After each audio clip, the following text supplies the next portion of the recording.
জানা নাই, সরি বললে তাতে লজ্জার কিছু নাই, কিন্তু মিথ্যে উত্তর দিলে তখন মনে করবে যে কিছু পারে না, আর জিজ্ঞাসা না করে বলে ঠিক আছে আসেন।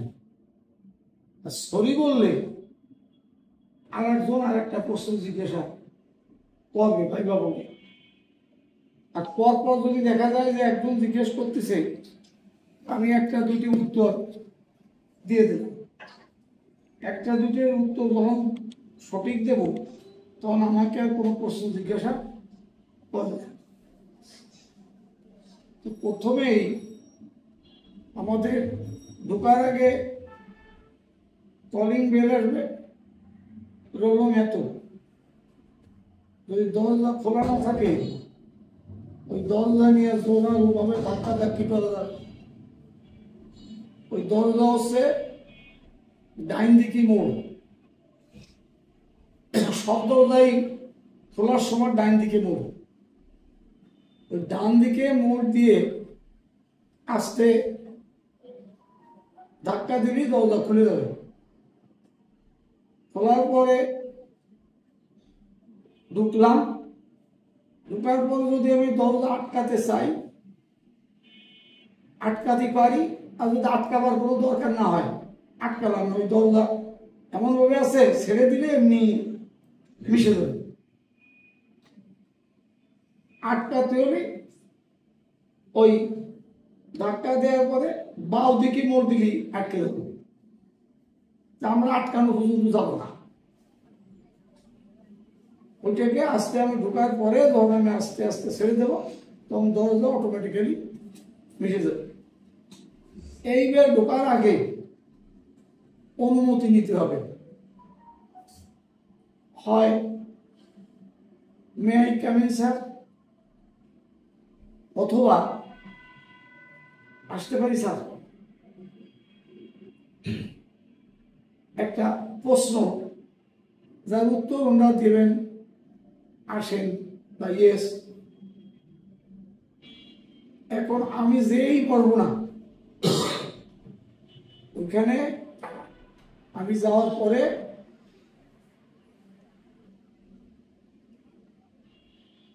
সালাম হোক আদাব হোক দিতে হবে। তবে যদি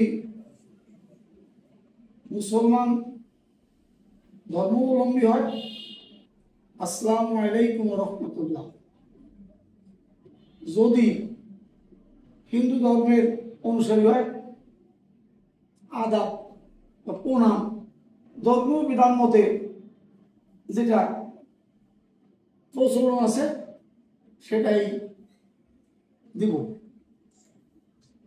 যদি বসতে বলেন তোমরা সিট ডাউন প্লিজ, অথবা বসেন, তখন আমি বসবো। আমি নিজের ইচ্ছায় বসবো না, বসবো যখন বোর্ড আমাকে নির্দেশ দেবেন। বসার পরে জিজ্ঞেস করতে পারেন আপনার নাম কি। তো নামটা অত্যন্ত সুন্দরভাবেই বলতে হবে। এরপরে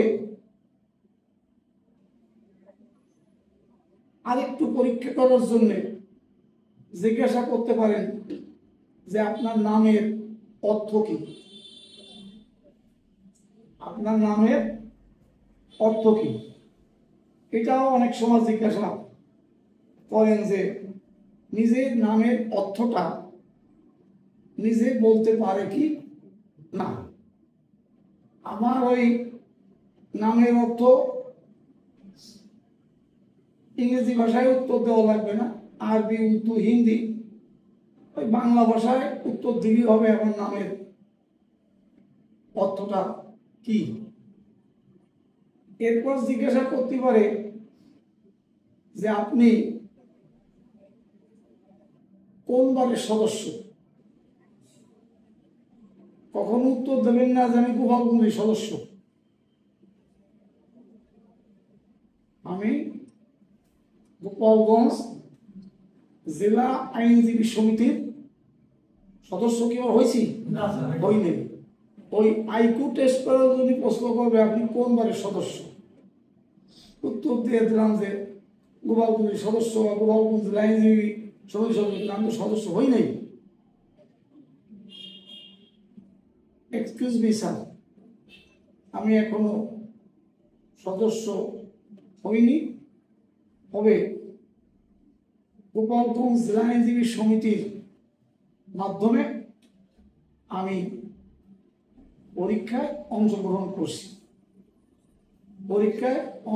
করছি, কারণ আমি তো সদস্য হব যখন বার কাউন্সিলের আমার এই সর্বশেষ পরীক্ষা। পূর্ণাঙ্গ আইনজীবী হওয়ার পূর্বের এবং জীবনের সর্বশেষ পরীক্ষায় কোনো বারের সদস্য হওয়ার পূর্বে। এইবার জিজ্ঞাসা করতে পারেন যে আপনার সিনিয়রের নাম কি?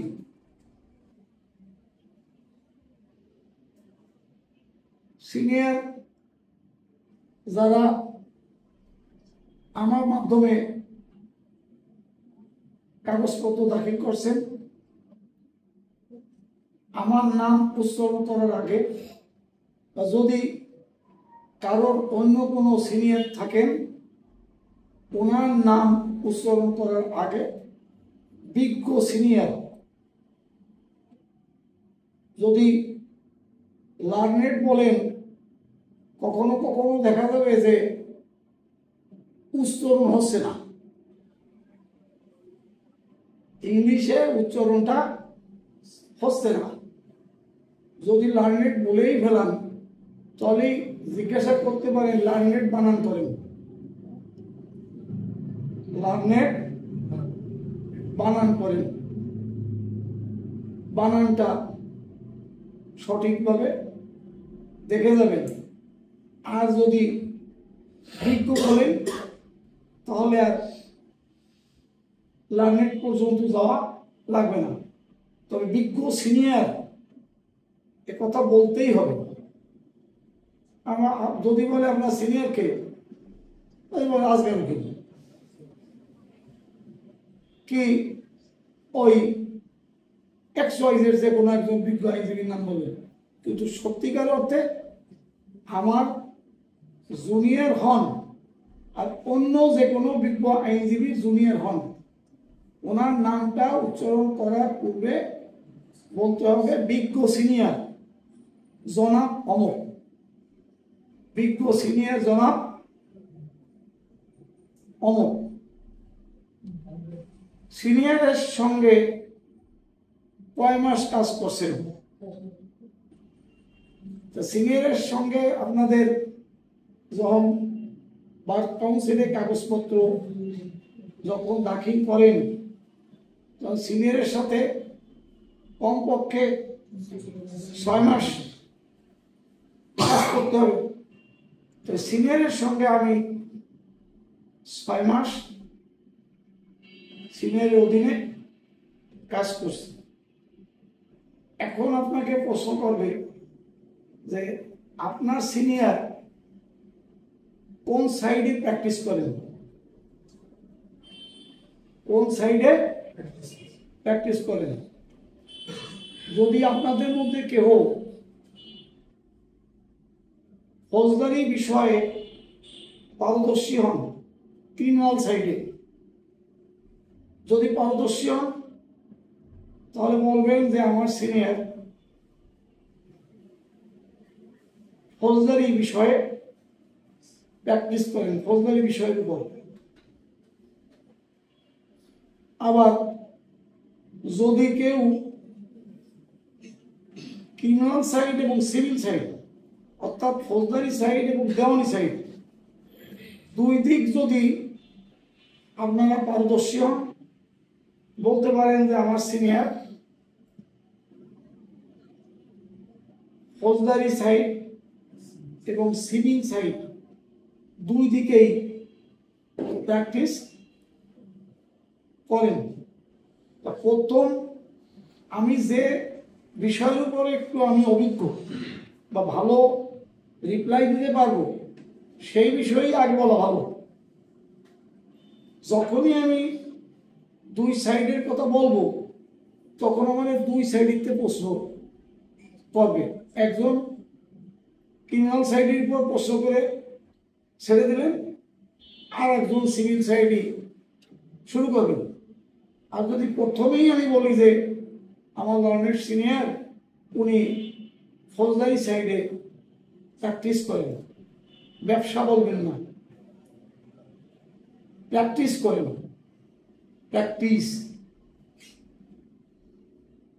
ফৌজদারি সাইডে যখন প্র্যাকটিসের কথা আমি বলবো তখন আপনার কাছে জিজ্ঞাসা করতে পারে যে আপনি সিনিয়রের সাথে কয়টা মামলা করছেন, সিনিয়রের অধীনে ছিলেন, ফৌজদারি সাইডে আপনি কয়টা মামলা সিনিয়রের সাথে করছেন, একেবারে সিন্স ফার্স্ট টু লাস্ট।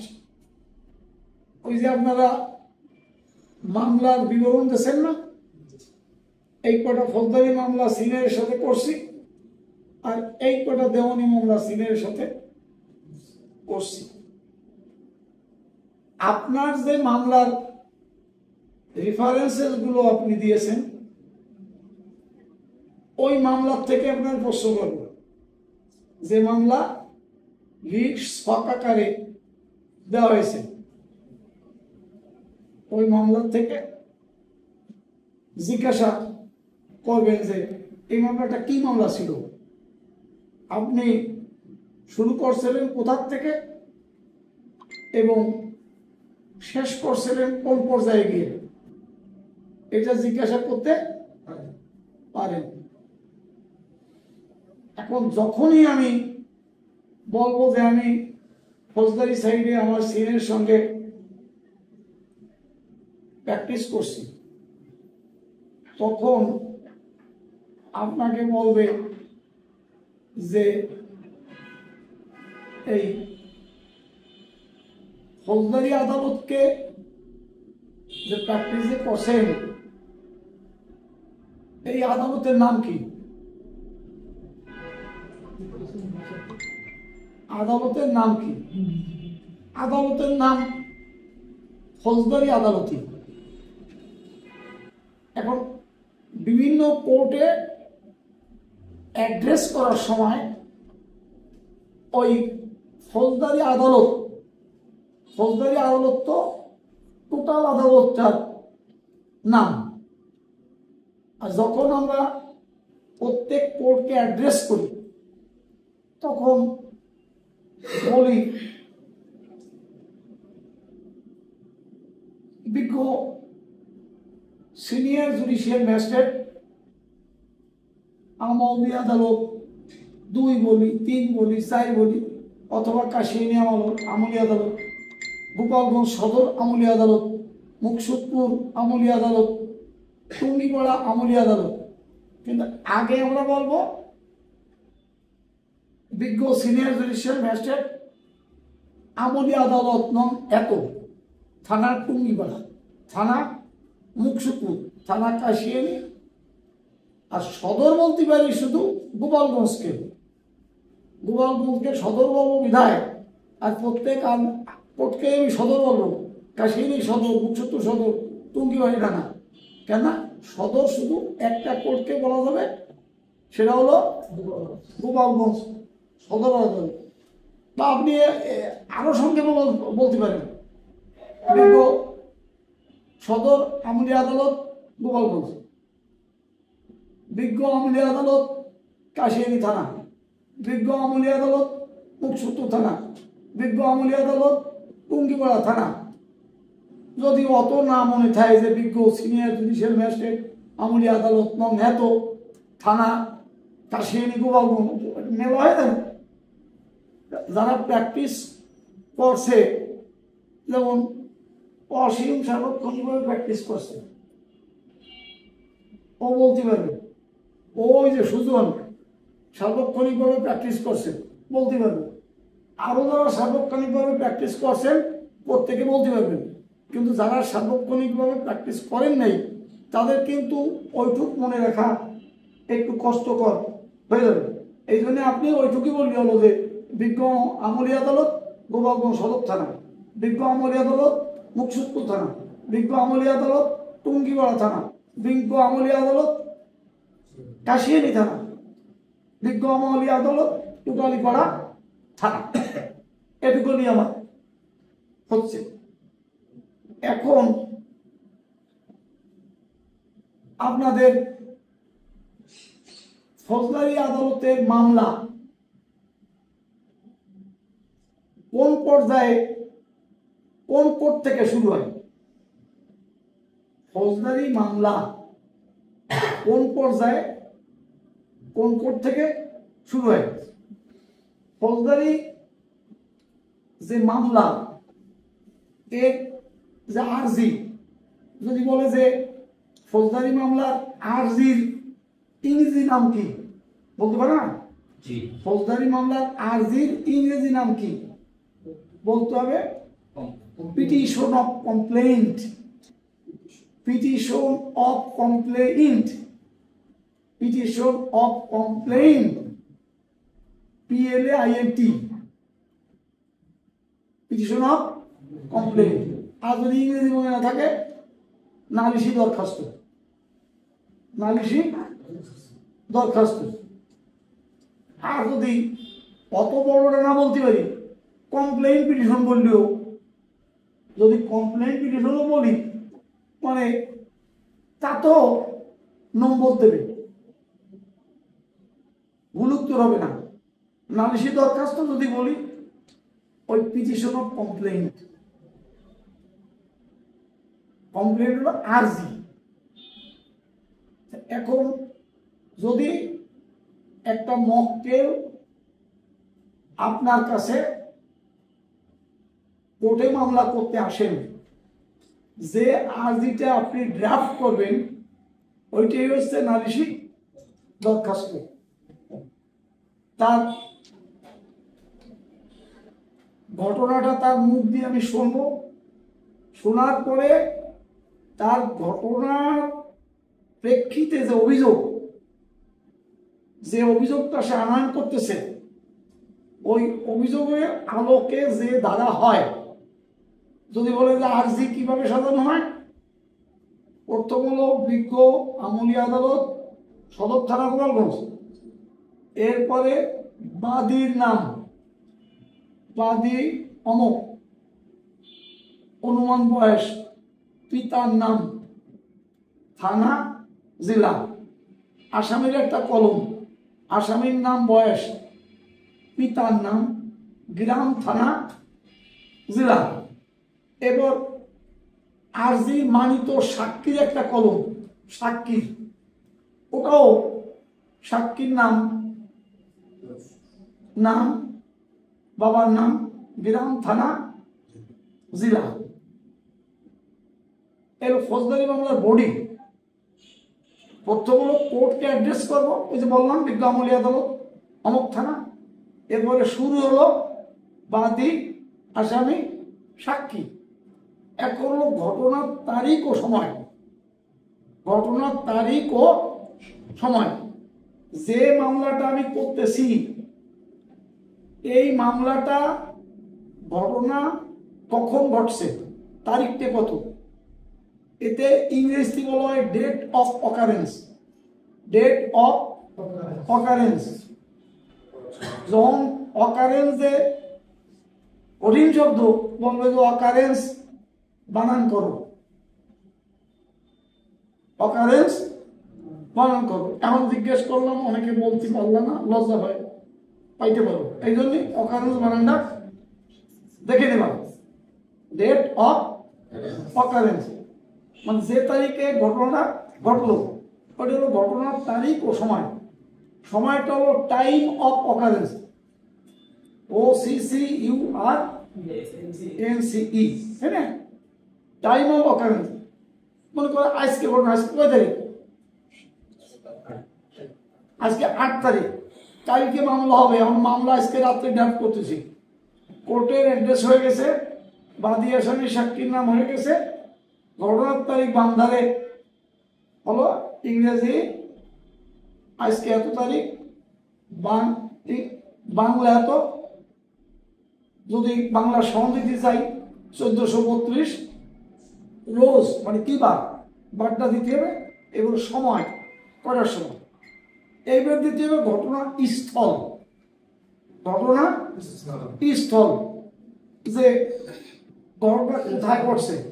যদি বাড়ি হয় বাদীর মহল বাড়ি, বাড়ির সামনে রাস্তা হয় বাদীর বাড়ির সামনে রাস্তা, যদি জমি মধ্যে হয় বাদীর নালিশি জমির মধ্যে, যদি নদীতে হয় অমক নদীতে।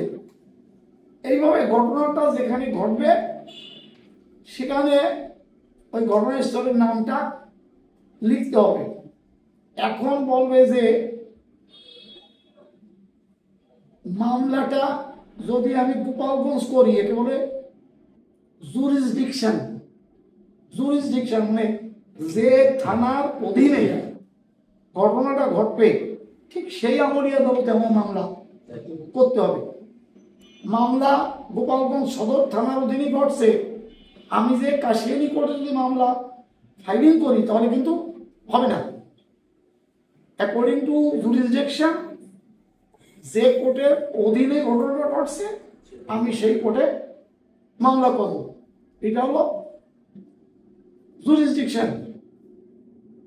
এখন নালিশি মামলার শুরুর প্রক্রিয়া, ডাক দেবে বাদী কলিমুদ্দিন, বাদী হাজির, বাদীর অ্যাডভোকেট সাহেব ওনার ওই নকল নিয়ে হাজির, ওনার খসড়া যে কপি হাজির। প্রথম কিন্তু যে মামলাটা শুরু হবে কোর্টে, এইটা হলো শপথ গ্রহণপূর্বক বাদীকে পরীক্ষা। The complainant must be examined on oath under section 200 of the CRPC, CRPC Criminal Procedure Code. নালিশি মামলা বাদী দাঁড়ানোর সঙ্গে সঙ্গে আগে ছিল সে আমার অধীনে, আমি তাকে ব্রিফিং দিছি, সেজন্য ওই ইন্টারভিউতে পাস করতে পারে। এখন ইন্টারভিউ নেবে হলো ম্যাজিস্ট্রেট, আমলি, ওনারা কি বলে আমলি হাকিম, যার অপরাধ আমলি নেওয়ার ক্ষমতা আছে, উনি হচ্ছেন আমলি হাকিম, কগনিজেন্স ম্যাজিস্ট্রেট। কগনিজেন্স বললে এবার বানান শেষ পাবে, ZANC, কগ COGNI ZANC, cognisance court মানে আমলি আদালত। এটা পরীক্ষা হলো 200 টাকা, পরীক্ষা হলো 200 টাকা। যদি কোর্ট মনে করে কোর্ট সরাসরি সমন দিতে পারেন, সরাসরি ওয়ারেন্ট দিতে পারেন, তদন্ত দিতে পারেন, খারিজ করতে পারেন। কোর্ট প্রথমে মামলাটা যদি অপরাধ আমলে না নেন তাহলে তদন্ত দেবেন, তদন্তে কত তারাই দেবে, যদি উনি বাদীর শপথ গ্রহণপূর্বক যে জবানবন্দি উনি স্যাটিসফাইড হতে পারলেন না, এলোমেলো কথাবার্তা হয়ে গেছে, ঘটনার তারিখ বলতে পারে না, ঘটনাস্থল বলতে পারে না, কোন আসামির কি ভূমিকা, কোন পার্ট প্লে করছে এটা বলতে পারে না, তখন উনি কি করতে পারেন, the state has got ample jurisdiction to dismiss the petition of complaint under section 203 of the CRPC। উনি 203 ধারায় সঙ্গে সঙ্গে ওটা মামলাটাকে খারিজ বা নথিজাত করতে পারেন। এখন ওই কগনিজেন্স নেবেন, অরেন্ট দেখ, সমন দেখ, সমন কগনিজেন্স, অরেন্ট কগনিজেন্স। কত দ্বারা কগনিজেন্স নেবেন? 204 204 দ্বারাই উনি কগনিজেন্স নেবেন। ভেরি গুড, কগনিজেন্স নেওয়া হয়ে গেল। এখন আসামি হাজির হবে। আপনি বাদী পক্ষের উকিল, আসামি পক্ষে তাকে রাখলেন। এখন তার শুরু হবে, আসামি যে শুরু হলো, আসামি কোর্টের কাছে নিয়ে বললাম কি স্যার এই যে আসামি নিয়ে এসেছি, আপনি জামিন দেন, দেবে? দেবে না। আসামিদের জামিনের দরখাস্ত লিখতে হবে।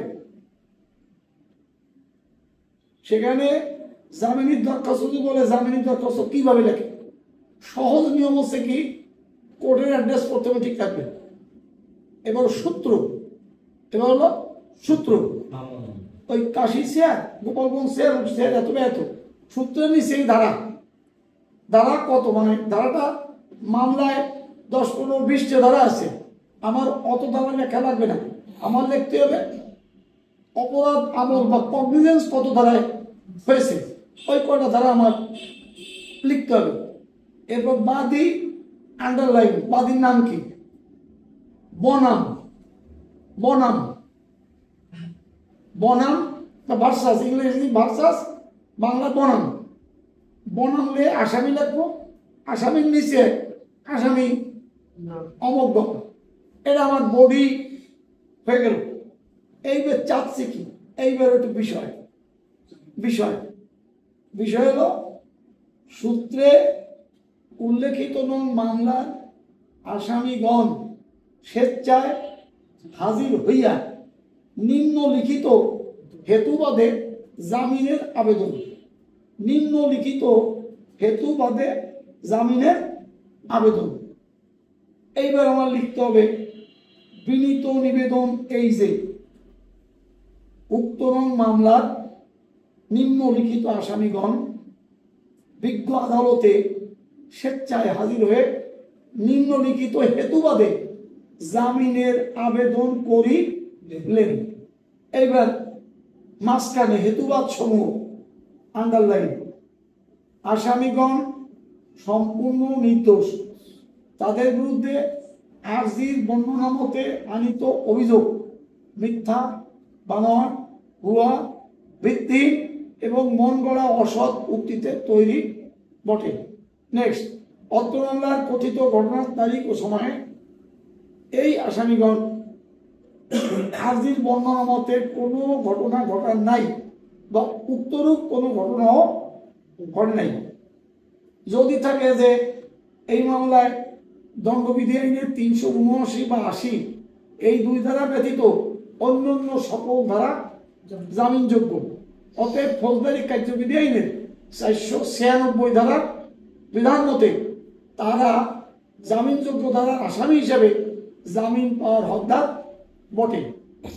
দণ্ডবিধি আইনের 379 ধারা এবং 380 ধারা বা অন্যান্য জামিনের অযোগ্য ধারা যদি থাকে, এই ধারাগুলো জামিনের অযোগ্য হলেও শুধুমাত্র জামিনের অযোগ্য ধারার অভিযোগ সৃষ্টি করার জন্য কাগজে কলমে এই আসামির বিরুদ্ধে এই অভিযোগটি দেখানো হয়েছে, আদৌ এটা সঠিক নয় বা সত্য নয়। পরবর্তী হলো আমার আসামি আইনে প্রতি শ্রদ্ধাশীল, তাকে পুলিশে গ্রেপ্তার। এখন ওনাদের কিছু টেকনিক্যাল টার্ম, মানে এগুলা তো ওনারা সব লিখিততে পরিটরে আসছে, যে পুট আপ, শোন অরেস্ট, প্রোডাকশন ওয়ারেন্ট, এইগুলা কি এই টাইপের কিছু জিনিস এমনি একটু সংক্ষেপে যদি বলে দেন তাহলে ওনাদের। এখন যদি বলে যে আসামি হাজতে গেছে, আসামি হাজতে যদি যায়, পরবর্তী আমি যখন জামিন শুনানি করব তখন পুট আপ দিতে হবে। পুট আপ মানে নথি উত্থাপন, নথি তলবের আবেদন। এই মামলার আগামী 23 তারিখ আছে, এরপর আমার আগামী গত 20 তারিখে হাজতে গিয়েছে, দয়া করে উক্ত নথিটি তলবে এনে জামিন শুনানি করার আদেশ দানের সুবিধার প্রতি মর্যাদা। তোমাদের স্যার সঠিক বলছে, রানিং প্র্যাকটিসই দরবে, এগুলো নয় তলব। আর তারিখ ছাড়া যদি আসামি হাজির করি, তারিখ আছে অনেক দূরে, কিন্তু আসামি কিন্তু ওয়ারেন্ট পেন্ডিং, যে কোনো সময় পুলিশ ক্যান অ্যারেস্ট দেন, অ্যারেস্ট করতে পারে না, অ্যারেস্ট করতে পারলে বেলা আমি আগেই হাজির হয়ে যাব। হাজির হওয়ার পরে আসামি কি জামিন হলো, জামিন হলি যদি সমন হয় তাহলে রিকল দেওয়া লাগবে না থানায়, আর যদি ওয়ারেন্ট হয়ে থাকে, ওয়ারেন্ট পেন্ডিং থাকে, তাহলে রিকল দিতে হবে। রিকল হলো কি, যে ওয়ারেন্ট প্রসেসটাকে ফেরত পাঠানো, এইটা হলো রিকল। রিকল আগে পাঠাইছিলাম, এবার ওটা ফেরত নিয়ে আসলাম। এখন তোমার জামিন হলো, সব আসামির জামিন হয়েছে সিআর মামলায়। সিআর মামলা সব আসামির যদি জামিন হয়ে যায়, তা মামলা কি ওই নির্ধারিত তারিখ ছাড়া মামলা কিন্তু বদলি হবে না। মামলা বদলি হবে ধার্য তারিখে, নির্ধারিত তারিখ ছাড়া শুধুমাত্র ওয়ারেন্টের আসামির জামিন হবে। কিন্তু সমন যদি পেন্ডিং থাকে এবং ওই আসামির বিরুদ্ধে যদি ওয়ারেন্ট না হয়, তাহলে কিন্তু জামিন হবে না, বলবে ধার্য তারিখে আসে। এখন ধার্য তারিখে দেখা গেল আসামি হাজির হতে কেউ বাকি নাই, তখন মামলা বদলি হবে। বর্তমান সরাসরি বদলি হয় না কোনো কোর্টে, এখন বদলি হয় চিফ জুডিশিয়াল ম্যাজিস্ট্রেট আদালতে। চিফের আগে বলতে হবে লার্নেড চিফ জুডিশিয়াল ম্যাজিস্ট্রেট আদালতে বদলি হয়।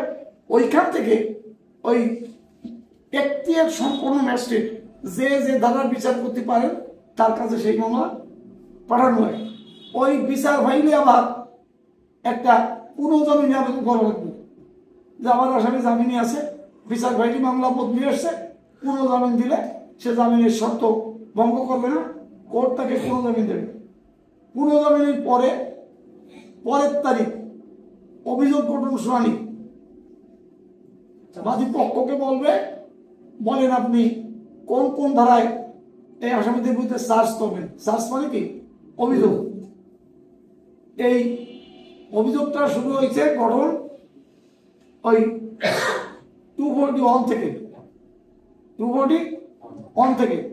যদি কেউ আসামির অব্যাহতি চান, যে আসামিকে ডিসচার্জ করার মতো পর্যাপ্ত হেতু বা গ্রাউন্ডস আছে, সে দরখাস্ত দেবেন 241A তে। 241A কোর্ট যদি সন্তুষ্ট হন যে না, there is no materials on record to frame charge, hence the court can discharge the accused under section 241A of the CRPC, উনি ডিসচার্জ করে দেবেন। কিন্তু কোর্ট স্যাটিসফাইড হলেন যে চার্জ গঠন করার মতো পর্যাপ্ত উপাদান আছে, তাহলে উনি চার্জ গঠন করবেন এবং আসামিদের পরীক্ষা করবেন। কত ধারায়? 242, 342 আরো বলে যে ওই তো দোষী নাই, ওইটাই পরীক্ষা। পরীক্ষার নাম হলো আপনার বিরুদ্ধে এই ধারায় অভিযোগ গঠন করা হলো, আপনি দোষী না নির্দোষী, সে উত্তর দেবে আমি নির্দোষী, ওইটা হলো 242, 242 ধারায় পরীক্ষা। এরপরে মামলা চলে যাবে সাক্ষীতে। সাক্ষীতে চলে গেলে সাক্ষী হবে আসামি পক্ষের জেরা হবে। আর যদি আমি আরেকটা বাদ দিয়ে গেলাম, ওই চার্জ গঠনের সময় যদি কেউ বলে আমি দোষী, তাহলে কত ধারায় দণ্ড দেবে? হ্যাঁ, 243, তাই না? একজন যদি দোষ স্বীকার করে তাকেও কোর্ট দিতে পারে। এইবার মামলা সাক্ষীটা শুরু হবে। সাক্ষী শুরু হবে কত ধারার থেকে? 244 থেকে সাক্ষী শুরু। সাক্ষী হয়ে গেল, জেরা হয়ে গেল, তাই না? এখন মামলার সাক্ষ্য গ্রহণ পর্ব শেষ করবে। এরপরে অসীমদিরা বলল 342 ধারায় পরীক্ষা। মামলা যখন সাক্ষ্য গ্রহণ পর্ব সমাপ্ত করবে, তখন কোর্ট আসামিদের ফৌজদারি কার্যবিধি 342 ধারায় পরীক্ষা করবে, যে আপনারা আপনাদের বিরুদ্ধে যে সাক্ষ্য হয়েছে শুনেছেন এবং যারা শুনেছেন আপনারা দোষী না নির্দোষী আরেকবার জিজ্ঞেস করবেন, তাই না? নির্দোষী। এটা হলো আসামি পরীক্ষা, একেবারে ফাইনাল পরীক্ষা। যেটা কিছু বলবেন স্যার না, কোনো কাগজপত্র দাখিল দেবেন, যদি আমার কোনো ডিফেন্স থাকে আমি কাগজপত্র দাখিল দিতে পারি। এরপরে ওই পর্যন্তই মামলা শেষ হয়। তারপরও কোর্ট ওই দুই পক্ষের সলভ অবতার আর্গুমেন্ট শোনে একটা তারিখ, আর্গুমেন্ট বা বাংলা হলো যুক্তিতর্ক বা সলভ, ওইটা শোনার পরে কোর্ট রায় দেন। যদি কোর্ট শেয়ার মামলায় রায় দেওয়ার সময় যদি মনে করে যে বাদীপক্ষ আসামিদের বিরুদ্ধে আর্জিতে আনিত অভিযোগ প্রমাণ করিতে সন্দেহাতীতভাবে ব্যর্থ হয়েছে, তা খালাস দেবে কত তারায় 245(1). আর যদি সন্দেহাতীতভাবে প্রমাণ করিতে সক্ষম হয়েছে তখন সাজা দেবে কত তারায় 2। ভেরি গুড, 245 অপশন 2, তাই না? আমার এখানে আমার ফৌজদারি যে মামলার যে ট্রায়াল বা বিচারিক যে বিধিবিধান সেটি আমার এখানে শেষ হবে। ওই জেয়ার মামলারও কিন্তু সেম, কিন্তু জেয়ার মামলায় একটু পার্থক্য হচ্ছে এই, ফৌজদারি মামলায় আসামি হাজির হলে, শেয়ার মামলায় কোর্ট কেসে সব আসামি হাজির হলে মামলাটা বিচার ফাইলে চলে যাবে। কিন্তু জেয়ার মামলায় চার্জশিট না হওয়া পর্যন্ত, জেয়ার মামলায় চার্জশিট না আসা পর্যন্ত এবং সব আসামি শেয়ার মামলা বা জেয়ার মামলা দুই মামলাই সব আসামি হাজির না হওয়া পর্যন্ত বদলি হবে না বিচারের জন্য। এটা আমার অপেক্ষা করতে হবে জেয়ার মামলায় চার্জশিট আসা পর্যন্ত, আর শেয়ার মামলা হলো সব আসামি হাজির না হওয়া পর্যন্ত তারিখ হাজির হতে হবে। কিন্তু সব আসামি হাজির হলো না, তখন প্রসেসটা কি? তখন হলো ইন অ্যাবসেন্সিয়া ট্রায়াল, অনুপস্থিতিতে বিচার শুরু। এটা কত দাঁড়ায়? হ্যাঁ, এটা দুটো জাতীয় পত্রিকায় দেবে। আগে গেজেট নোটিফিকেশন হতে এখনো দেয় না, দুটো জাতীয় পত্রিকায় দিয়ে ওই পত্রিকার কাটিং আসলেই আসামি হাজির হোক বা না হোক ওই বিচার ফাইলে মামলা চলে যাবে। এখন দেখা গেল কি যে ওই মামলার সাক্ষী আসছে, কিন্তু ওই দিন 10 জন আসামির মধ্যে 5 জন নাই। এখন আপনার 5 জনের জেরা করতে হবে, কত দ্বারায় পেয়ার দেবেন? হ্যাঁ, ইংরেজ দিয়ে যে জামিনপ্রাপ্ত আসামি পক্ষে এত দ্বারা বিধান মতে জেরা করার অনুমতি ব্যর্থ না। দেখা গেল কি যে আপনি ওই বাদী পক্ষের থেকে সাক্ষী দেওয়ার সময় একটা ভাইটাল পয়েন্ট ছুট গেছে, আপনার ওই সাক্ষীটাকে রিকল করতে হবে আদালতের, বিজ্ঞ আদালতের কাছে দয়া প্রার্থনা করে, স্যার আমার ভাইটাল একটা পয়েন্ট আমার বাদ গেছে, আমি এই যে লিখে দিলাম এই পয়েন্টটা আমি জেরা করতে চাই। সাক্ষীটাকে রিকলে এনে বাদী পক্ষ বলবে যে সাক্ষীরে রিকল এনে আমাকে জবানবন্দি দেওয়ার সুযোগ দিব, আর আসামি পক্ষ যদি প্রেয়ার দেয় রিকল করে এনে আমাকে জেরা করার সুযোগ দিব। এটি কত দ্বারা? 540। কেমন হয়ে গেল আমার ফৌজদারি যে বিচার ব্যবস্থা, এর ভিতরে কোর্ট সীমাবদ্ধ থাকবে। এখন আপনি আসামি পক্ষ, আপনি পরাজিত হয়েছেন, তো আপনার ক্লায়েন্টকে আপনি আপিল করার পরামর্শ দেবেন। যে মামলা জুডিশিয়াল ম্যাজিস্ট্রেট কোর্টে হবে, আগে ছিল second class third class magistrate, যে মামলা জুডিশিয়াল ম্যাজিস্ট্রেট কোর্টে বিচার হয়েছে ওর আপিল হবে চিফ জুডিশিয়াল ম্যাজিস্ট্রেট কোর্টে।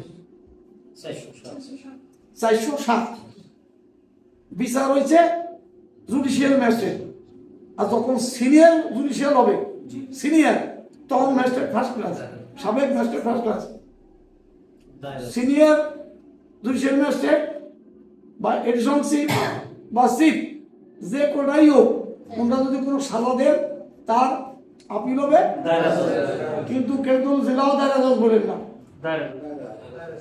অ্যালার্ট থাকবেন। বিজ্ঞ দায়রা জজ আদালতে, দায়রা জজ আদালতে কত ধারায়? 408 ধারা, তাই না? এখন এই আপনার বাদী পক্ষের বাদী আসামি খালাস হওয়াতে উনি ক্ষতিগ্রস্ত সংক্ষুব্ধ হয়েছেন। এখন আমার খালাসের বিরুদ্ধে আসামি যদি ওই সাজার বিরুদ্ধে আপিল করতে পারে আমার বাদীও খালাসের বিরুদ্ধে আপিল করতে পারবে কত দ্বারা? 417। ওই শেয়ার দেওয়ার একই, আপিলের ক্ষেত্রে কোনো ওই আলাদা উল্লেখ নাই। ইনশাল্লাহ উত্তর সঠিক হয়েছে। এখন হলো ওই নিম্ন আদালত একেবারে মামলা কগনিজেন্স থেকে শুরু করে রায়ের আগ পর্যন্ত যদি কোনো আদেশে আইনগত কোনো ভুল করেন, সেই আদেশটাকে চ্যালেঞ্জ করে আমরা সব কোর্টের আদেশ চ্যালেঞ্জ করে আমরা ফৌজদারি রিভিশন দায়ের করব। কোথায়? বিজ্ঞত বলো নাকি? বিজ্ঞ দায়রাতে কত ধারায়? 36 না বললেই হবে। 45 এ অবধি শেয়ার বেশি, অথবা 435 439 ক, আর ইংরেজি বললে এ। এটা রিভিশনটা হলো চলমান প্রসেস। রিভিশনটা কি?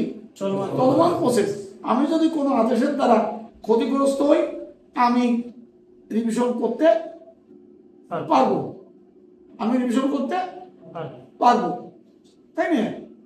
এখন যদি আপনাকে প্রশ্ন করে যে রিভিশন এবং আপিল এই দুটির ভিতর পার্থক্য কি? স্যার, আপিল হচ্ছে কায়েমি অধিকার, যেটাকে অধিকার বলে দাবি করা যায়, আপিল। এবং আর রিভিশনটা অধিকার বলে দাবি করা যায়। আর আপিলের ঘটনাগত আইনগত ভুল থাকে, কিন্তু রিভিশনে শুধুমাত্র অত না জড়াইয়া রিভিশন হলো মামলার চলমান আদেশের বিরুদ্ধে, আর আপিল হলো মামলার রায়ের বিরুদ্ধে। রায় রায় জাজমেন্ট, অত পেশাতে যাব না। চলমান আদেশের বিরুদ্ধে রিভিশন, আর মামলার চূড়ান্ত ফলাফলের পর, অর্থাৎ আফটার প্রনাউন্সমেন্ট অফ জাজমেন্ট, যে পার্টি ক্ষতিগ্রস্ত হবেন উনি আপিল দায়ের করবেন। তা দায়রা আদালতে আপিল করার ধারা কত বলছো? 408 ধারা। আচ্ছা, তুচ্ছ দণ্ডের বিরুদ্ধে আপিল হবে না, এটা কত ধারা? 413। তুচ্ছ দণ্ড, তুচ্ছ দণ্ড। ফৌজদারি কার্যবিধি আইনের 107, 117 সি বা 27 গ এর আপিল হবে কোথায়? বিজ্ঞ কত ধারার বিধান মতে? 406 ধারা। হ্যাঁ, উত্তর সঠিক। তো এখন ফৌজদারি বিচার ব্যবস্থা শুরু হলো কগনিজেন্স থেকে, কগনিজেন্স থেকে। এবার দায়রা জজ আদালতে আমি আমার একটু উন্নতি হয়েছে, আমি এখন জজ করে প্র্যাকটিস করতেছি। বিজ্ঞ দায়রা জজ আদালতের বিচার ব্যবস্থা কত ধারার থেকে শুরু হবে? 265 এ থেকে শুরু কোথা থেকে? আচ্ছা, আমরা ফৌজদারি বিচার ব্যবস্থায় বিজ্ঞ দায়রা জজ আদালতে ওই 4 শুনানি হবে কত ধারায়? 265 বা ইংরেজি সি। কেমন মনে থাকবে? আচ্ছা, রায়টা হবে কত ধারায়? 265 ভেরি গুড।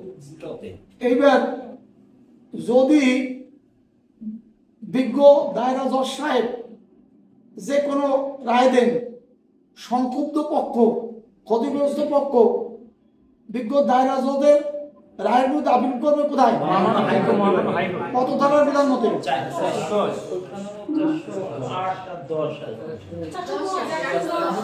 410 আপিল করবে।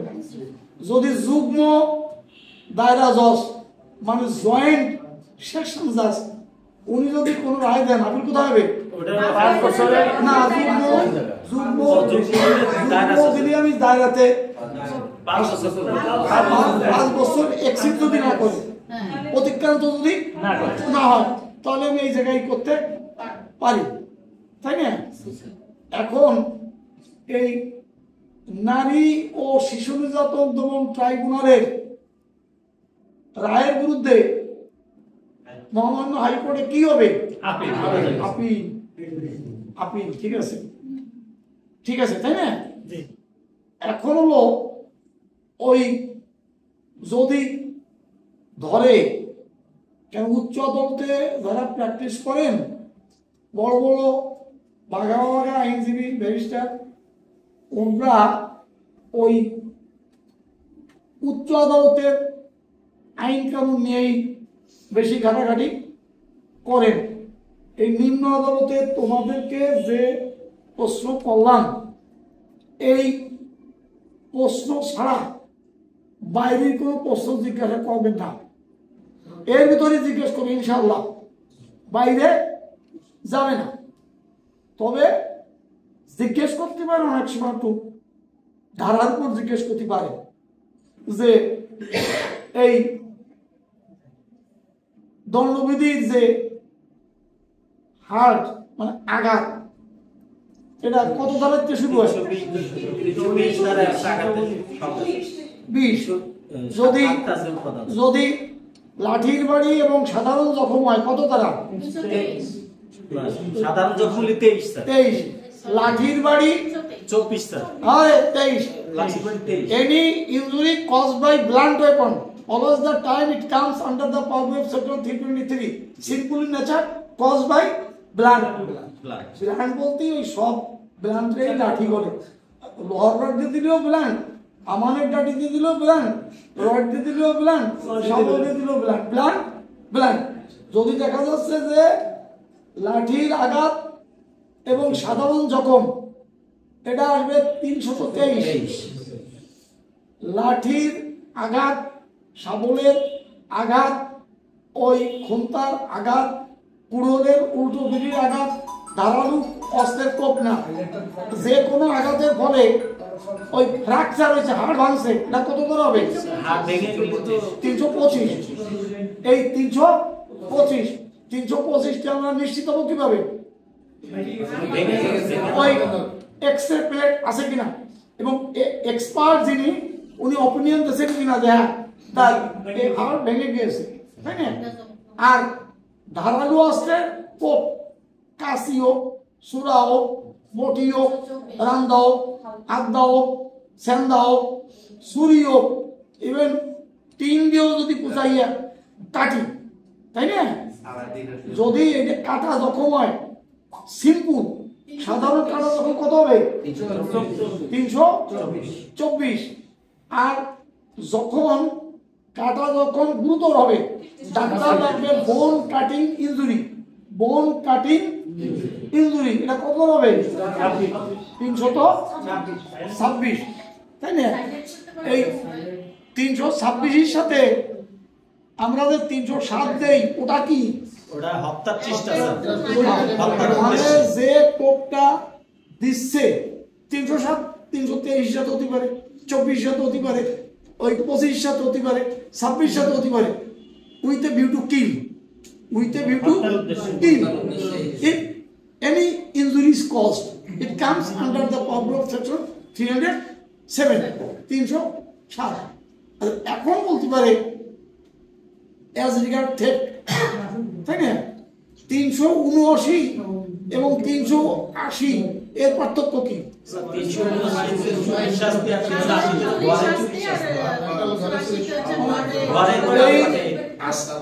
আসমানের তলের থেকে ঘর ব্যতীত যে জায়গায় 379 আর বসত ঘরের মধ্যে থেকে নেওয়া হলো 380, তাই না? এখন চুরির ভিতরে 382 কি? 382 চুরি করার সময় যখন সে চেষ্টা নিয়ে চুরি করে, অস্ত্র টস্ত্র নিয়ে তারে ভয় দেখায়, কোন রকমের ভয় দেখায়, এরা চলে যাবে 382, তাই না? এখন থেফট এবং দস্যুতা কত দ্বারা? না 382। দস্যুতার চুরির সংখ্যা কত দ্বারা শুরু হলো? 378, তাই না? আর পেনাল সেকশন 380, 381 কি?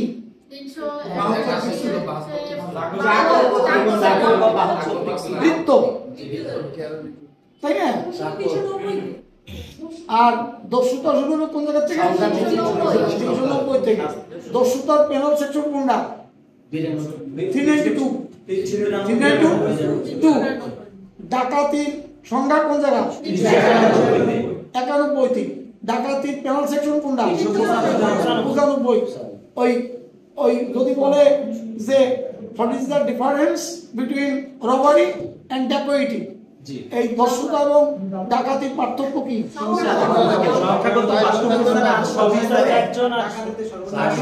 সংখ্যা পার্থক্যটা শুধু সংখ্যা হ্যাঁ পাশের নিচে আর পাশের পাশের অধিক হ্যাঁ এই তো হলো এখন বলো যে এই কোন নারীকে প্রতারণামূলক ভাবে ফুসলায় তার অন্তরে স্বামী স্ত্রীর বিশ্বাস জন্মায় যদি কোনো পুরুষ কোনো অপরাধ করে কাবিন নাই ছড়া নাই কিচ্ছু নাই তার মন মতন সে একটা বিয়ের নাটক সাজাইয়া তার সাথে ওই স্বামী স্ত্রী সুলভ আচরণ করছে এটা কত দ্বারা 493 দ্বারা ভেরি গুড আর ওই যদি ভুয়ো বিবাহের আনুষ্ঠানিকতা পালন করে এক ধরনের মৌলবী সাজাইছে পুরন টুকিটা তার মাঝে সাথেই রয়েছে হাতে একটা বগলে রাখছে হ্যাঁ তার দিয়ে পড়াইছে কিন্তু আসলে কিছু নাই এটা কত আসবে কত কম 496 এই নশা জামাই বাবাজি বিয়ে আছে সে কাবিনে লেখছে যে এই আমার প্রথম বিয়ে আমার বিয়ে সাথে নাই কিন্তু বিয়ে গোপন করে বিয়ে এটা কত দ্বারা আসবে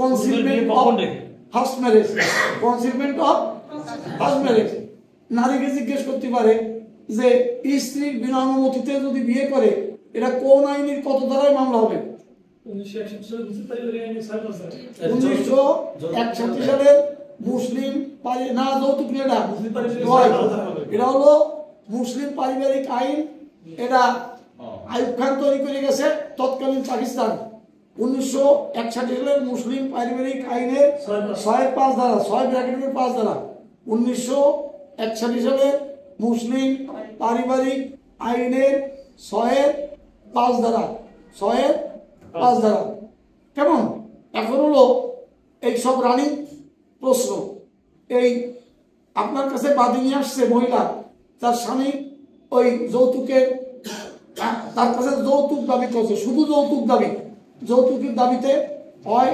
তারাই দিছে অথবা বাবার বাড়ি ফেলে রাখছে এবং যৌতুক না পাওয়া পর্যন্ত তাকে দেবে না এটি কোন ধারায় মামলা করবে ওরা ওই যৌতুক নিয়োগ আইন সংশোধনী 2018 ওনাদের একটা কনফিউশন আছে সেটা হলো যে অনেকে ওনারা ভাবে যে যৌতুক চাইলে কখন যৌতুক নিরোধক আইনের অধীনে মামলা হবে আর কখন নারী ও শিশু নির্যাতন দমন আইনের অধীনে মামলা হবে জি এটা হলো এক কথার উত্তর আমার কথা হলো বানাই মতো উত্তর যে যৌতুক শুধু মুখ দিয়ে যাবে যৌতুক শুধু মুখ দিয়ে যাবে টাচ করবে না মহিলা হাসপাতালে ভর্তি হই নাই কোনো মেডিকেল সার্টিফিকেট নাই শুধু যৌতুক সেবা কথার যৌতুক দিবি না গা ধরে বাইর করে দেবো হ্যাঁ এটা সাধারণ যৌতুক এটা হবে যৌতুক নিরোধ আইন 2018 এর 3 ধারা এর 3 ধারা তাই না আগে ছিল কয় ধারা 4 ধারা আগে ছিল কয় ধারা 4 ধারা এই যৌতুক যে আইনটা শুরু হয়েছে কত ধারার থেকে কত সাল থেকে বলতে পারছেন 80 থেকে 1980 থেকে শুরু হয়েছে এইটুকু বলতে হবে আবার কয়েকবার সংশোধন হয়েছে অতি দরকার নেই 80 সাল থেকে শুরু হয়েছে আর বর্তমানে চলতেছে 18 সালের সংশোধনী অনুযায়ী 18 সাল কিন্তু সংশোধনী না ওই 80টা টোটালি বাতিলই করছে বাতিল করে জি এখন 2018 যেহেতু এটা মূল আইন জি আমরা সংশোধনী বলা যাবে না যৌতুক আইন 2018 এমনি ওই সংশোধন আকারে যদি আনে তাহলে মূল আইন ঠিক রাখে এটা টোটালি আইন করছে 2000 জি আর কিছু প্রশ্ন করি সেটা হচ্ছে যে ওনাদের একটু যে অগ্রক্রয় কি অগ্রক্রয় মামলা কখন করে এটা সংক্ষেপে আর কয়টা আছে এগুলো শেষ করে দিই জি এইবার হলো ওই নারী শিশু নির্যাতন আইনি মামলা করব ওই আদালতের অ্যাড্রেস কি বলে অ্যাড্রেস করবো? তাই না?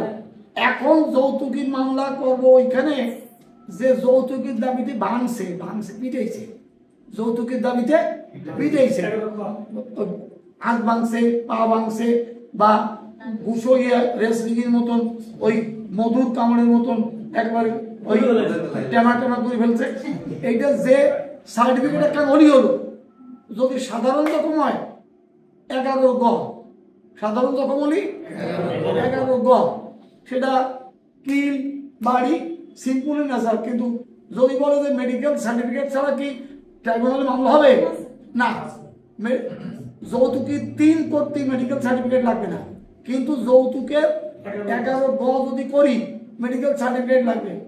তা যদি সাধারণ রকম হয় 11 গ, আর যদি গ্রিভিয়াস হয় মানে মারাত্মক জখম, হাড় ভাঙ্গা জখম, হাড় মস্কানো জখম, এটা হলো 11 খ, 11 খ। আর হত্যা করার উদ্দেশ্য ইচ্ছে ছিল যে মারবেই, কিন্তু আল্লাহ বাঁচাই গেছে, ওটি 11 ক গেল। কেমন?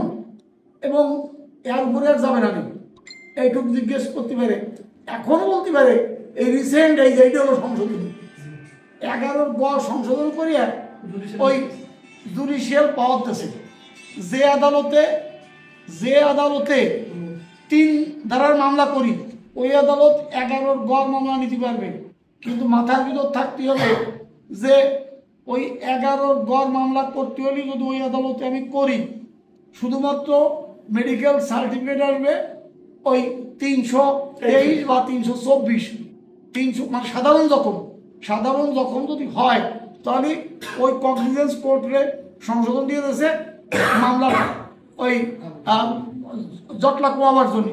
কবে এখন আমি যদি কই যে 3 ধারা নিয়ে আমি নারী শুধু হবে না, 3 ধারা তো ম্যাজিস্ট্রেট কোর্টে আমুলিয়া যাওয়াতে, আর 11 গ ঠুকুনটা পাইছি, 11 গ দেশে ওনাদের, আর যখনই খ হবে গুরুতর তখন চলে যাবো আমরা ট্রাইব্যুনাল। কেমন? এইবার আসি সিভিলে, যদি বলে যে তোমার জমি আর একজন ক্রয় করছে, কিন্তু ক্রয় করার পরে তুমি ক্ষতিগ্রস্ত হয়েছ, ওই জমি না হলে তোমার হবে না। এখন ওই কয় যে টাকা দাখিল দেয়া বা প্রিয়েমশন, এটা কোন আইনের কত ধারার বিধান মতে অগ্র করায় প্রিয়েমশন মানে অগ্র করায়, এটা কত ধারার বিধান মতে?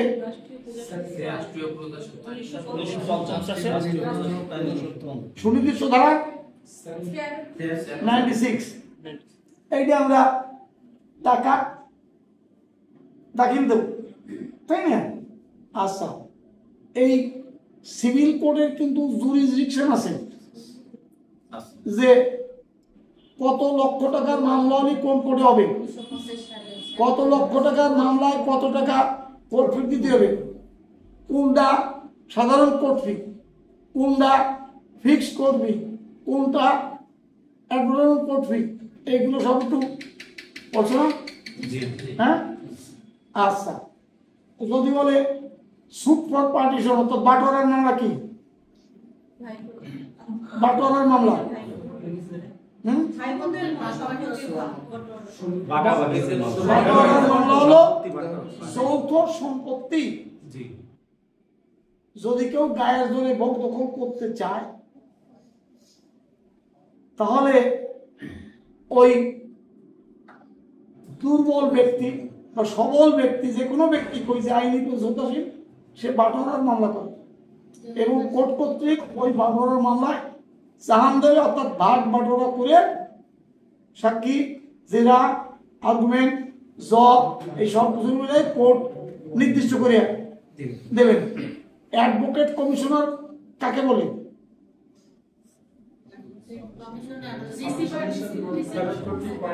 অ্যাডভোকেট কমিশনার হলো কোনো সিভিল ম্যাটার নিয়ে যখন দাবি পাল্টাদাবি শুরু হয়, কোর্ট ওই যাদের অ্যাডভোকেট কমিশনার আছে সার্টিফিকেট অর্থাৎ প্রশিক্ষণ আছে, ওই ওনাদের নিয়োগ দিয়ে ওই ঘটনাস্থল পরিদর্শন করাতে পারেন এবং তারা ইনকোয়ারিতে যায়, ওই ঘটনাস্থলে যে যে লোক তারে ডাবের পানি দিয়ে গোসল করাবে, গ্লিসারিন দিয়ে হাত ধোয়াবে এবং দেশি ডিম খাওয়াবে এবং অনেক প্রকারের খাদ্য সামগ্রী দিয়ে আসার সময় ওনার কাঙ্ক্ষিত বড় 2 বান্ডিল টাকা 2 প্যাকেট দিয়ে দেবে। উনি হচ্ছেন অ্যাডভোকেট কমিশনার। উনি যে রিপোর্ট দাখিল দেবেন, সংক্ষুব্ধ পক্ষ যার এন্টিটি গেছে ওই পক্ষ ওই নারাজি দরখাস্ত দেবে এবং ওনাকে জেরা করার সুযোগ পাবেন। ডিম কয়টা খাইছেন, পানি গোসলতি কয়টা ডাব ছিল, গ্লিসারিন দিয়ে গোসল, ওনার অপকর্মের উপর জেরা করবে। ওইটা হলো অ্যাডভোকেট কমিশনার। এখন ওই সিভিল মামলায় দায়েরের পর প্রথম আদেশটা কি দেয়? তারপরের আদেশ জবাব দাখিল করে অপর পক্ষ জবাব দাখিল করেছে। তারপর এরপর স্যার এডিএন এ পাঠায়। তারপর এডিএন এর প্রসেস 30 ধারা কার্যক্রম সংগঠন যদি উভয় পক্ষ না, তারপর এরপরে স্যার 30 ধারা কার্যক্রমের জন্য রাখে ইস্যু গঠনের পরে। আচ্ছা, এরপরে পর্যায়ক্রমে যেটা আসবে প্রতিপক্ষ আসে জবাব দেবে, তাই না? এবং ওই ফৌজদারিতে যেমন জামিন চায় আর এটা হলো জবাব দেওয়া শুরু হয়। আচ্ছা, এই যে সিভিল মামলার আরজি বা job before pronouncement of the judgement, রায়ের আগ পর্যন্ত ওইটা ওই যে কোনো সময় পরিবর্তন সংযোজন বিয়োজন করা যায়। কত দ্বারা? Very good. আমরা ওই মামলা দায়ের করার পরে মামলা চলমান অবস্থায় দেওয়ানি মামলায় অস্থায়ী নিষেধাজ্ঞা চাবো কত দ্বারায়?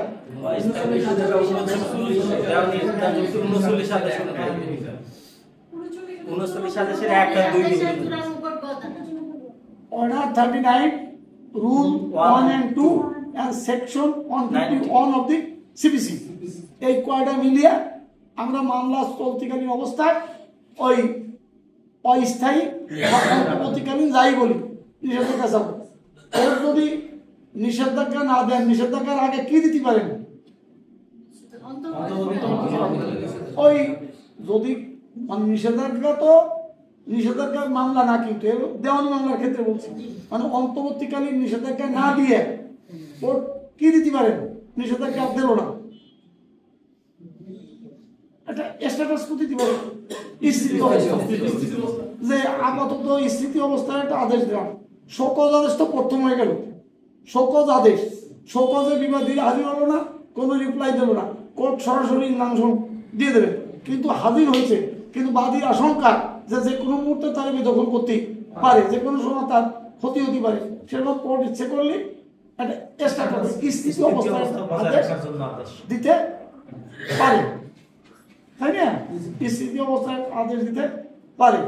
আর কত ভ্যালুয়েশন থাকলে কত কোর্ট ফেরত পাবা, মানে কোন মামলা, যেমন ওই সিনিয়র সহকারী জজ ওনার ক্যাপাসিটি কত, আর ওই সহকারী জজ আর ওই যে যুগ্ম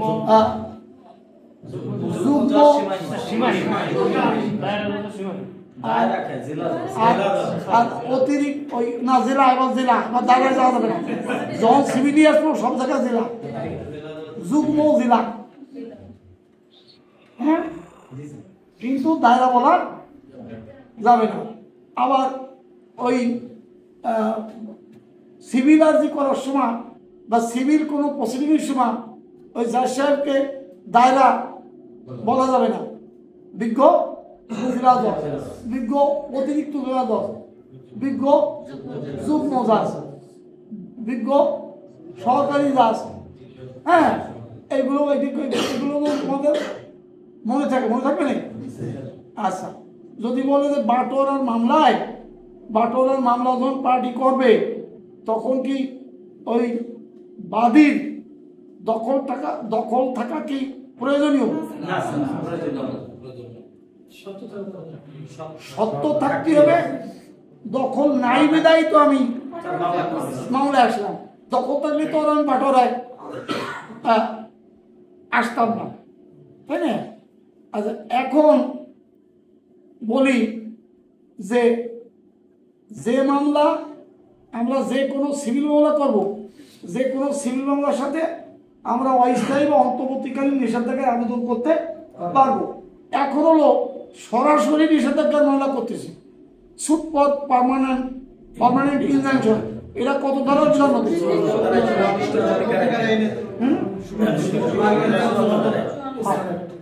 এইটা এইটা দায়ের করতে হয় কোন কোর্টে?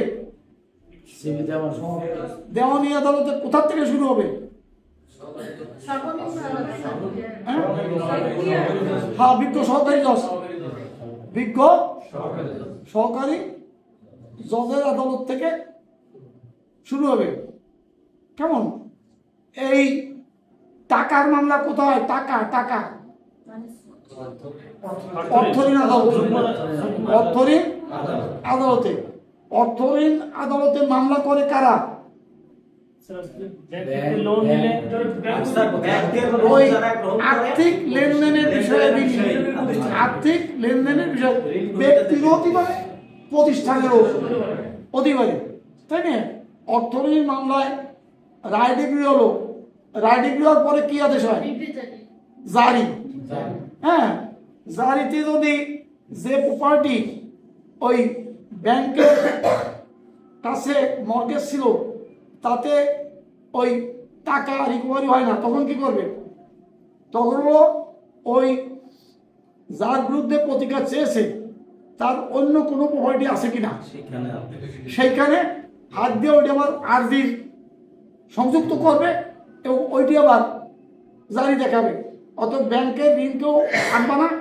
আর যত বড় মিষ্টি খাওয়াক আর ফল খাওয়াক আর যত বড় ওই নলকলো কথা বলুক, কেউ কোনো গ্রান্টার হবে না। দোস্ত তুই একটা সই দে, আমি বাড়ি খেয়াল দেখছি মার ওষুধ বাবার ওষুধ কয়েক টাকা নেই, কিন্তু যে ব্যক্তি লোন নিল তারা খুঁজবে না, খুঁজবে হলো যে গ্রান্টার তাকে। সাবধান, ওর ধারে আমরা যাব না। এইবার হলো ওই প্রাণনাশক, হুমকি, ভয়, ভীতি, এ ফৌজদারি কত দ্বারা? না, ফৌজদারি ফৌজদারি ফৌজদারি ফৌজদারি 107, 117 সিন। হ্যাঁ, আর দণ্ডবিধি হলো 530 থেকে শুরু হবে, 530 থেকে শুরু হবে। পেনাল সেকশন হলো 506 ধারা এবং 506(2). ওই ধারে বন্ডলি কোর্ট ইজ সেকেন্ডলি মানে security for keeping peace and good behaviour. সদস্যের মুসল্লাকে দিলে কোর্ট যদি সন্তুষ্ট হয় অব্যাহতি দিয়ে দেবে। আর 506 ধারা বা 506(2) এটা বন্ড দিলে অব্যাহতি দেবে না। এটা ওই জামিন, সাক্ষী, জেরা, আর্গুমেন্ট, রায়। শুধু যদি 506 হয়, শুধু 506 মামলা ভিলেজ কোর্টে চলে যাবে। মামলা চলে যাবে কোথায়? গ্রাম্য আদালতে। আর 506(2) কোথায় হবে? ওই ম্যাজিস্ট্রেট কোর্টে।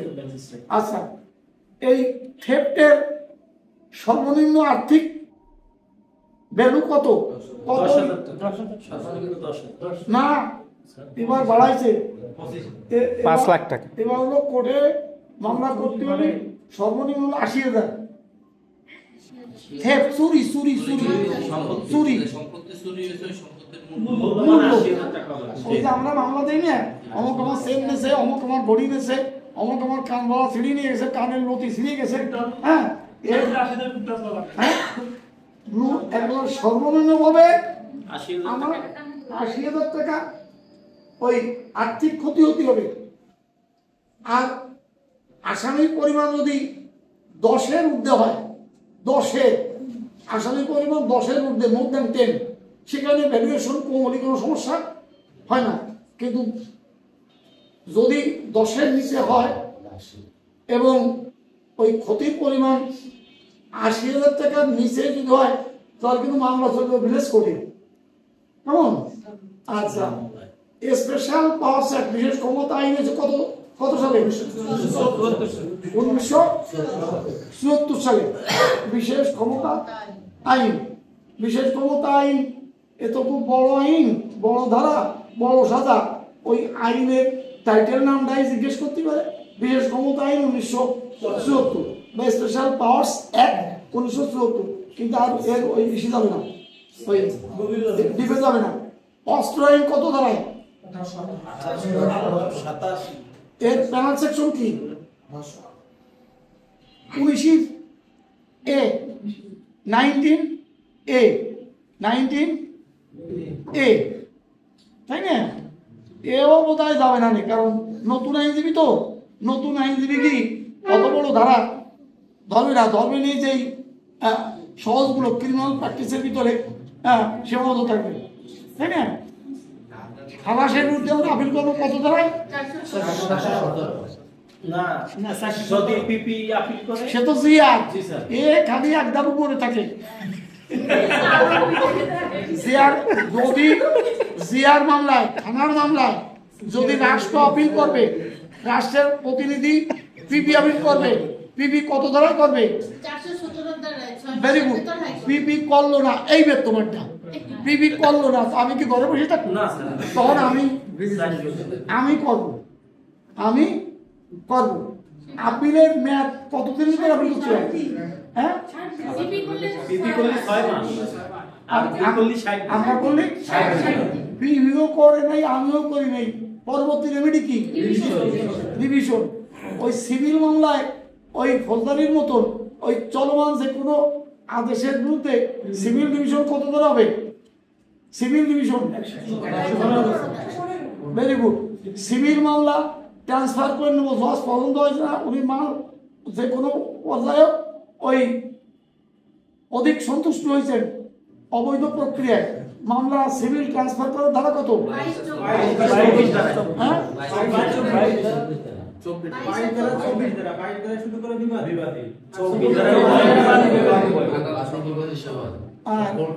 ট্রান্সফার, ঠিক আছে।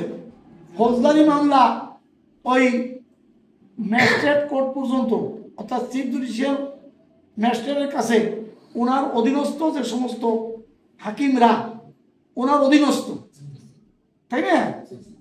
মামলার ট্রান্সফার যদি করি তার ফৌজদারি আইনের কত ধারার বিধান অনুযায়ী করবো? 528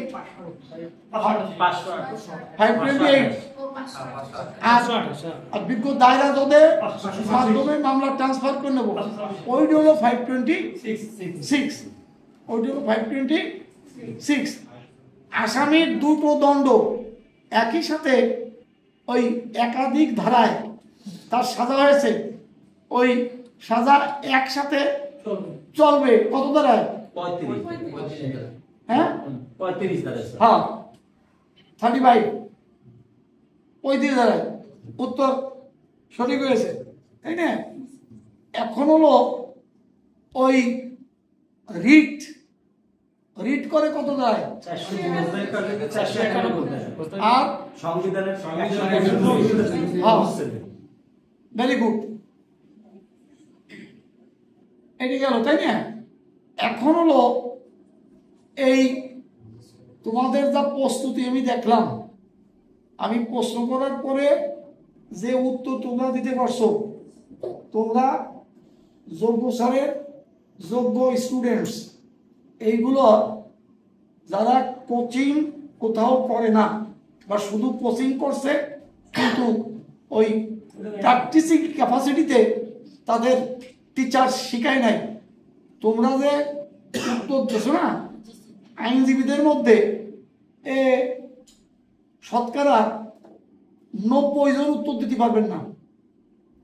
ফুল প্র্যাকটিসিং অ্যাডভোকেট এর নাম্বারস অফ অ্যাডভোকেট 90, এই উত্তর দিতে পারবেন না। ওই ভালো যদি সিনিয়র না থাকে তাহলে হারাবে না, পালাবে না, সে মধ্যে প্রার্থনা জামিন দিতে বসছে, যেমন আমরা করছি অরেন্ট দিতে মর্জি হয়, স্যার আদতে নীতি মর্জি হয়। কিন্তু এই যে তোমাদের যে আমি যেটা দেখলাম, মানে উত্তর দেওয়ার যে মানসিকতা, সাহসিকতা এবং ধৃষ্টতা, এতে আমি মুগ্ধ হয়েছি। ইনশাল্লাহ এই যা কিছু আমি তোমাদেরকে বললাম আমার ক্ষুদ্র জ্ঞানে, আমিও নিজে বড় উকিল না, আমি নিজেকে বড় উকিল দাবি করি না, আমি সবার চেয়ে একদম ছোট উকিল এবং খুব কম জানা অ্যাডভোকেট। ইনশাল্লাহ আমার এই জিজ্ঞাসাবাদের মধ্যে এবং তোমাদের স্যার তো আরো ওই মহাসাগর হিসেবে তোমাদেরকে শিখাইছে, তাতে বর্তমান যুগে তোমরা যে লেখাপড়া করতেছো তোমরা প্রত্যেকেই ওই সহকারী জজে পরীক্ষা দেওয়ার যোগ্যতা সম্পন্ন অ্যাডভোকেট হিসেবে তোমাদের তৈরি করতে পারছো। সহকারী জজে পরীক্ষা দিতে হলে ওই এমনি যে সাবজেক্টগুলো আছে পুঁথিগত আর আইন আদালতের উপর যে সাবজেক্টগুলো, তাতে ইনশাল্লাহ ওই যারা এলএলবি অনার্স এলএলএম করে শুধু সার্টিফিকেট কিনে আনে তারা পারবে না তোমাদের মতো এত উত্তর দিতে।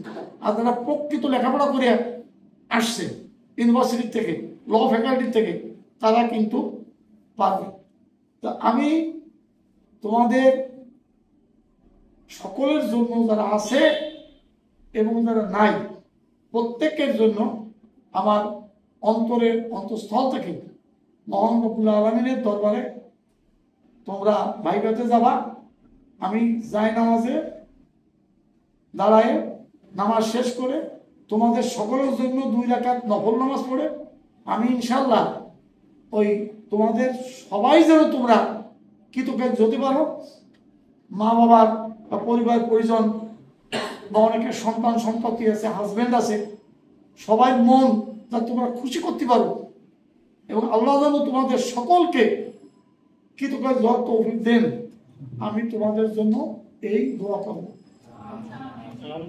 আর যারা আসে নাই, তোমাদের বন্ধু বান্ধবী, ওনারা যদি মনে করেন ওনারা যে কয়দিন আমারে স্মরণ করবেন, আমি তোমাদের মতো তাদের নিয়েও আমি এইভাবে এই বলে উঠোন বৈঠক বা খণ্ডকালীন সভা, হ্যাঁ, আমার যতটুকু ক্ষুদ্র জ্ঞান আছে আমি তাদেরকেও ইনশাল্লাহ আমি, তোমরা তো জানো, পড়ছো, দেখছো, তারপর শুধু একটু স্মরণ করাই দেব মাত্র।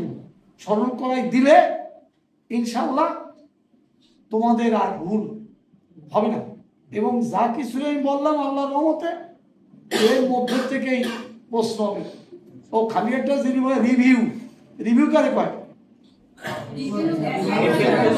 আপিলের বিধান নাই এবং যেক্ষেত্রে আপিলের বিধান নাই এবং আইনগত কারণে ব্যাহত হয়েছে ন্যায় বিচার, সেই ক্ষেত্রে রিভিউ রাইট, ঠিক আছে, বাদ ছিল রিভিউ, তাও ইনশাল্লাহ হয়ে গেল।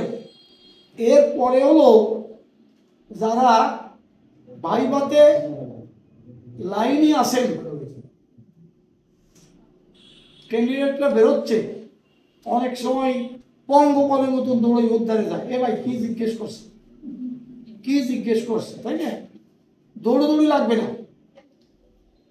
ইনশাল্লাহ নিজের মধ্যে যদি থাকে, আমার মস্তিষ্কের মধ্যে যদি থাকে, আমার স্মরণ শক্তি যদি থাকে, ওই দৌড়ি করবো, ওর কাছে কি জিজ্ঞেস করছে সেটা ওর ব্যাপার।